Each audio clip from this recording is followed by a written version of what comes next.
Hi everyone, and welcome to the Champion Faction, where I share my love for Stegmaier games. My name is Jason Martin, and today I'm talking about a game that I haven't actually played yet. In fact, other than the designer and playtesters, no one else has played it yet either, although many of us have played the core game that this is based on. Today, Jamey Stegmaier officially unveiled the latest expansion for Wingspan, the Asia expansion.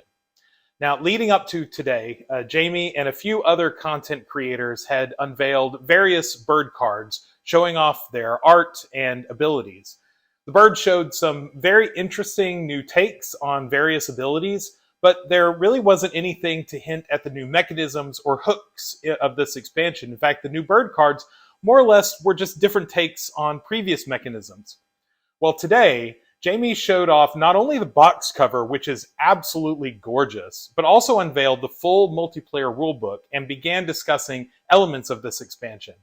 Now, as I said, I don't have a copy of Wingspan Asia yet, so this is not a review, but I thought I would provide my thoughts about the unique aspects of this particular game and expansion and what I think about them, having only heard about the announcement and not having played this particular expansion. So, the first notable characteristic of this expansion is that it actually serves as a standalone game. It comes with its own set of food, eggs, dice player mats, and any other components that might be needed for a full game of Wingspan. Now, I say full game, it's actually a full two-player game of Wingspan. So you can buy this expansion and be able to play and enjoy it with two players without the base game of Wingspan.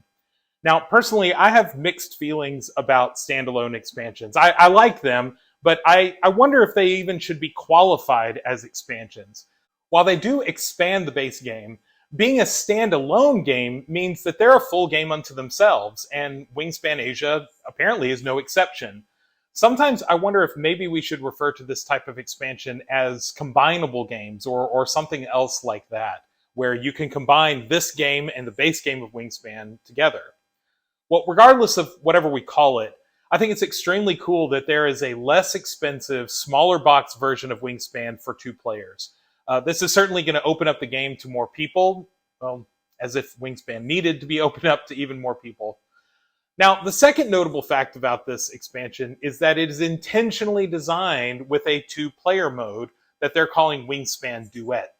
So this mode is very much like the regular Wingspan, but instead of using the regular end-of-round goals, the players use this map to claim various spots depending on the birds that they played throughout the game.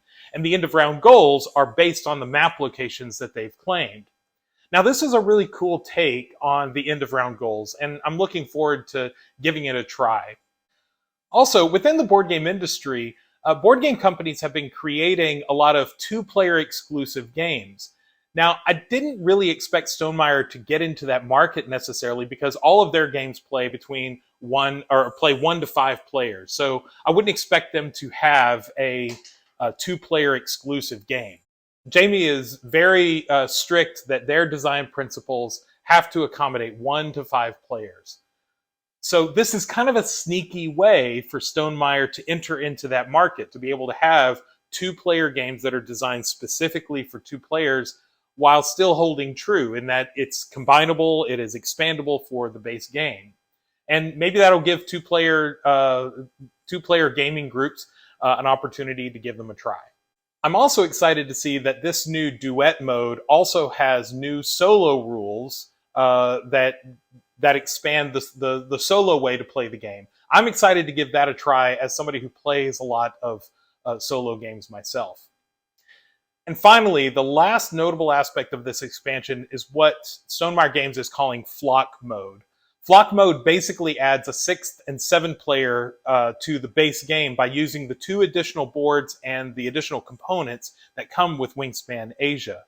Now, theoretically, you could just play Wingspan as you normally would with up to 7 players using these components. But Stegmaier Games recognized that in doing so, it would be a long time in between turns. So instead, Elizabeth Hargrave, the designer of Wingspan, added some new rules that allow there to be 2 active players at all times instead of just 1. Essentially, that creates a game where there are two groups of players at the table for a 6 or 7 player game, and each group has their own set of dice and bird cards to choose from. In a way, it may almost feel like it would be two separate games of Wingspan, except that all players are still competing for the same end of round goals, and they're using the same in-between turn abilities that can activate on any player's turn, not just those, in Group A or Group B. Now, I'm not sure how I feel about this version because 6 and 7 player games are typically very difficult to manage, and I usually don't get to play many of them unless it's a party game. But I like the attention that was given to the new ways that Wingspan can be expanded and used with more players without adding to the game length and without having a lot of downtime for the players. Now, of course, Jamey had already announced that this expansion would be sold on its own or packed with the Wingspan nesting box that's being built to hold the core game and all expansions. Personally, I'm planning on getting the nesting box, so my version of the game won't come with the Wingspan Asia box, and that's really a shame because that may be one of the most beautiful game boxes I've seen this year. Jamey has said that customers can buy a print of the Wingspan box from the artist, and I might do that, but I'm not so sure at this point. Now, Jamey did not announce a price or availability date yet. He generally likes to make sure that the products are in the warehouse and ready to ship before announcing those facts. But he did suggest that he's hoping to open the pre-orders the first week in November with shipment to follow. As for the price, this expansion is in a box exactly the size of the Oceania expansion. And there were a lot of components in that box, and I can't imagine that the components in Wingspan Asia would cost that much more than those in the Oceania box.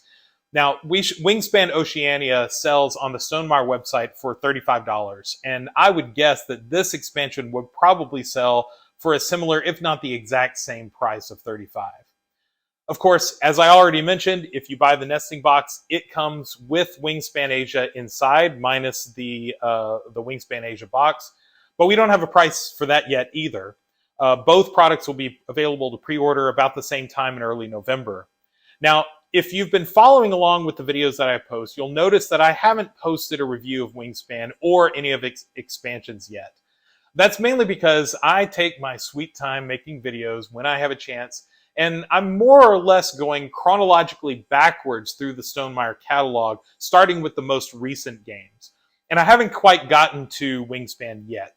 I have a few more games to review before I get there, but I'll get there eventually. I also haven't quite decided how I want to go about reviewing expansions at all, or even if I want to review them independently of the game themselves. So I may or may not be directly reviewing this expansion, but in any case, I hope to at least have the expansion to my table in November when it arrives. But until then, I'll be making my way to the factory as the Champion Faction. Bye, everybody.